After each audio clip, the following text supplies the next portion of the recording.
Antonio Inoki passed away last night. We've got a documentary on Vince McMahon's controversial WWE exit reportedly set to air. And we've got the latest on the White Rabbit tease from SmackDown. Stay tuned for the news. So we're going to start our Saturday morning news with some rather sad news. Wrestling legend and the founder of New Japan Pro Wrestling, Antonio Inoki, has sadly passed away at the age of 79 last night. First reported by Yahoo News in Japan, he passed away in the early hours of the morning due to complications with, is it amyloidosis? Amyloidosis, I That's believe. the phrasing. I can't, a very tough word to pronounce for me. But Inoki has been battling health problems for quite a few years now. He's been confined to a wheelchair, but just an absolute icon of Japanese wrestling. There's not really a lot you can kind of say because he's just sort of, he's so important, you know, like he's had a long and illustrious career. He has, you know, been involved with obviously the founding of New Japan. Before even that, he was, you know, part of the meteoric rise of pro wrestling as a sport in Japan, with its national identity attached to it. So I think he's a very beloved figure. He's somebody that moved on into the world of politics, obviously initially in wrestling under Riki Dozan, teaming with Giant Baba, who would then go on to form All Japan Pro Wrestling. So he's, you know, I mean, what hasn't he done? He kind of pioneered MMA and wrestling to, you know, very mixed results and sort of a lot of negativity, but he's one of the pioneers of MMA and pro wrestling. He's somebody who has worked with celebrities, like in the form of, you know, Muhammad Ali. You know, he's traveled the world. He's kind of, as you say, he's done it all. He's absolutely one of the greatest of all time. It's very interesting. He had his debut match 62 years ago yesterday. So it's like, I remember seeing a post, and him and Giant Baba debuted in the same day. So it's very interesting. You know, they've got this very long and storied career. As you mentioned, he went into politics, having a run on the House of Councillors in Japan, twice actually. He's also a WWE Hall of Famer, being inducted in 2010, and he had an unofficial. He's an unofficial former WWE champion when he beat Bob Backlund for the belt, but the company will not recognise it. There's a lot of footage of him out there, though, and images of him holding it up. It's a shame they won't recognise it, especially after they inducted him into the Hall of Fame. Just accept it, WWE. Just accept it. But yeah, thoughts and prayers with his family. It's a very sad time for them, I'm sure, but wrestling legend. But we're going to move things on to Vince McMahon and have a look at the PW Insider has reported that Vice TV, the team that make Dark Side of the Ring, or the channel that make it perhaps, is planning to release a documentary next month focusing on Vince McMahon's controversial exit from WWE. Yeah, so it's not confirmed whether this is going to be from the Dark Side of the Ring team, but it is very much Vice is the name that has been thrown into this. They've said that they've confirmed with multiple sources who were interviewed for the project that it'll begin it'll air in October, and it'll cover the sordid circumstances that led to his exit from the company. Obviously, Vice hasn't publicly confirmed this themselves yet, as this is sort of the first we're kind of hearing of it.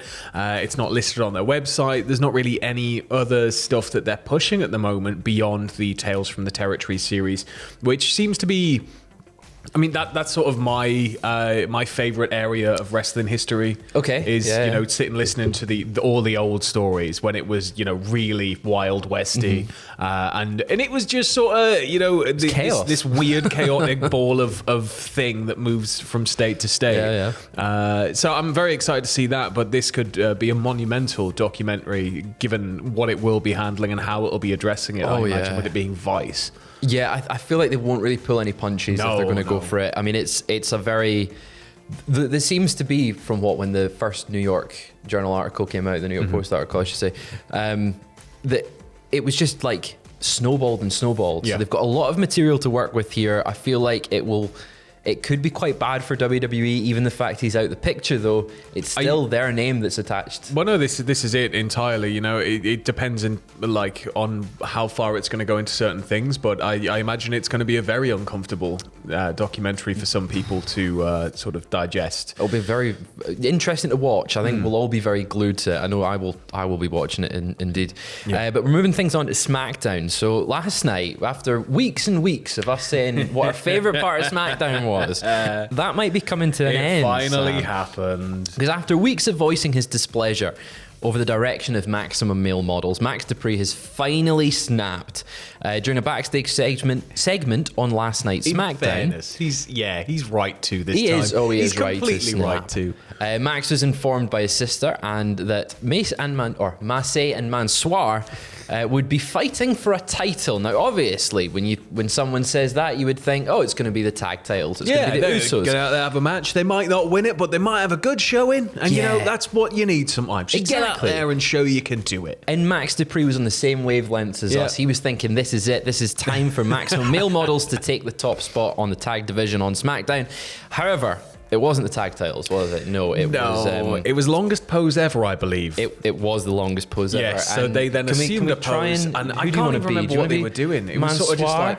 So, Masse was like that, and then Mansoir was all like that. You know, it was great content. Sam's going to do that for the rest of the episode, and we'll time him. But yeah, there was some great funny segments. Nakamura came along and sort of like posed with Mansoir, but looked very confused. And it was just a fun segment, but ended with Max Dupree attacking Mansoir. Yeah, just a little bit. He walks back up, he sees them there still posing, and you've got Maxine kind of going, 10, 9, you're so close, guys, 8, 7. She gets to 5, and then just thump, in he comes, and he just looks at them, and he's like, look at you, like, you guys had a shot, and you've become clowns. And then he says, here, you're worried about poses instead of worrying about winning real titles, as he points, to the front of house. He said, this isn't for me anymore. Quite frankly, I'm not sure this ever was for me. He then removed his belt, threw it down at them, and walked off, and LA Knight is back. And he went, yeah. he did his LA Knight mannerisms. Yeah. So that's the character change that he's been teasing for a few weeks, where he's done little hints where he's like, oh, stone's throw from LA, and then sort of wanders snapped out of it. It's very exciting to see him getting a proper run, or a potential proper run on the main roster as LA Knight. I know he was massively popular in NXT, so I'm sure he will be here. It's not even like a slight on Maximum Male Models. Like I think there's still place for Maximum Male Models. I think there's room for it to be funny. I think there's room. There's a lot of things we can still do with it, while making kind of. I guess if they are going to make them comedy foils, they're a good pair of people to do it. They seem to really be embracing it and running with it, and they're all over social media, still sticking with it, and. It doesn't really need LA Knight, I don't think. So get him away from that. He's got just promo game for days. I just want to see him just, unleashed. Yeah, just unleash him on the main roster. Full LA Knight rather than this sort of constrained Max Dupree manager mode. But sticking with SmackDown, it was also announced that Logan Paul is set to return to WWE next week on the season premiere episode of SmackDown. Never get the season premiere branding that they always choose to go for, because it doesn't make much sense. It's all for the network. It's all the network stuff. Yeah. But it's being promoted as an in-ring face-to-face showdown between Roman Reigns and Logan Paul. This is the first time they've been face-to-face since the press conference where they announced the match at Crown Jewel. But now it comes on to the big news of last night, the thing that everyone's been hooked on for the past few weeks, and we've been going down rabbit holes quite literally. We've got the latest on the White Rabbit tease and what it means. Now, bear with us. Yeah, this one's pretty hefty. There's a lot. So I'll try and get through it. I've got all of it written down here, and we'll get you through it all. So the latest White Rabbit tease, I think, is the strangest, but credit to Honorary SC on Twitter, who compiled this all into a thread, so you can go and read that as well. But last night's QR code featured a clip of Disney's Three Little Pigs with images of butchered pigs and like pork, with an evil wolf sort of placed over it. So images like flashing in and out, very Bray Wyatt style flashing images, Plus, alongside this, Morse code was playing, which translated to Azazel. Azazel. Which is a half demon, half angel biblical figure. Now, someone pointed out on Twitter that the movie Fallen features a main character called Azazel who sings "Time Is On My Side" by the Rolling Stones, which is a song that Bray Wyatt would sing in NXT. Nah, wheels within wheels. What else, Sam, was in the little file name? So the file name was TS_S10E6. Now, anybody who's familiar with a certain site that is a bay of some sort that involves things that you get for free will understand that that is a sort of seasonal naming convention for TV files. Now, TS would indicate The Simpsons, S10, Season 10, E6, Episode 6. But if you go to that episode of The Simpsons, Season 10, Episode 6, it's titled Dough in the Wind. There's a musical montage which features White Rabbit by Jefferson Airplane. Now, because when I was reading this and I was thinking TS episode 10, well, you guys, you've season got 10, MTS files, you've got the TS file container, and I was sat there kind of like, I was like, this is a stretch. This is an absolute stretch, but it actually does feature White Rabbit. This is very cleverly done. Also on SmackDown, a sign appeared behind Michael Cole, which read, "Revel in what you are." Now, this was tweeted by Bray Wyatt 3 years ago. Again, this is going much deeper than anyone ever thought it would. The file name of the little White Rabbit logo is a number, and when that number is called on your phone, a very creepy message is played. And when played in reverse, it says Bravo, Echo, Lima, Alpha, India, Romeo. I am the way into the city of woe. I am the way into eternal sorrow. Now, the alphabet there. Yeah. Bel Air. Bel Air? Which what could it be? What could that be? Could it be targeting? He's talking about the city of woe. I think, Bel Air, Los Angeles, that kind of thing. That sort of thing fits together. Could it be the Fresh Prince of Bel Air? Could it be Bianca Belair? Bianca Belair as well. But next week, Extreme Rules is taking place in Philadelphia. In West Philadelphia, born and raised. On the playground is where Bray spent most of his days. But also the second line that he said in that message that goes in reverse, Bray actually was said in a promo a few years ago. And alongside this, one of the lines in Jefferson Airplane's White Rabbit reads, "And the White Knight is talking backwards."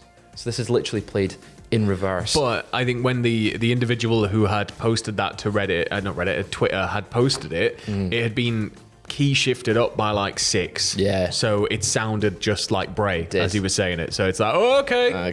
This is interesting. And finally, there's a little reference. The actual link that the website is hosting it on is wwe.com/1911. Now, someone has figured out that when Bray Wyatt dressed up as the Mad Hatter in a Firefly Funhouse segment, he had a white piece of paper on his head and hat with the numbers 1911 written on them. It has to be Bray Wyatt. It's got to be, but I mean, if it's not, it's going to be quite the reveal. I'd be excited to see what the hell is going to happen. Yeah. But it's we never really have seen this level of thing go on. Like ARG for WWE, like obviously there've been much deeper real world ARGs that have spanned a very, very long time scale.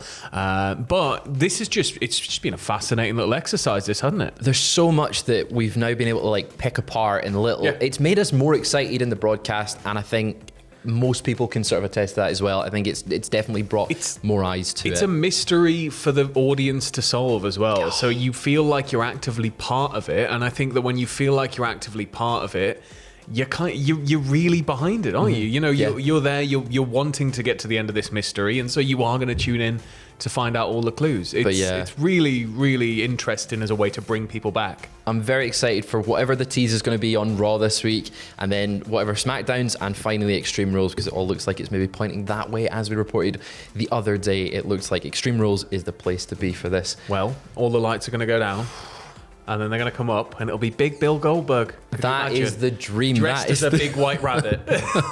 You've had too much caffeine this morning. But that is all the news we have for episode 1 of the news, video 1 of the news. It's Jack's birthday, so go and wish him happy birthday on Twitter. Happy birthday, Jack. But enjoy your Saturdays, everyone. We'll see you later.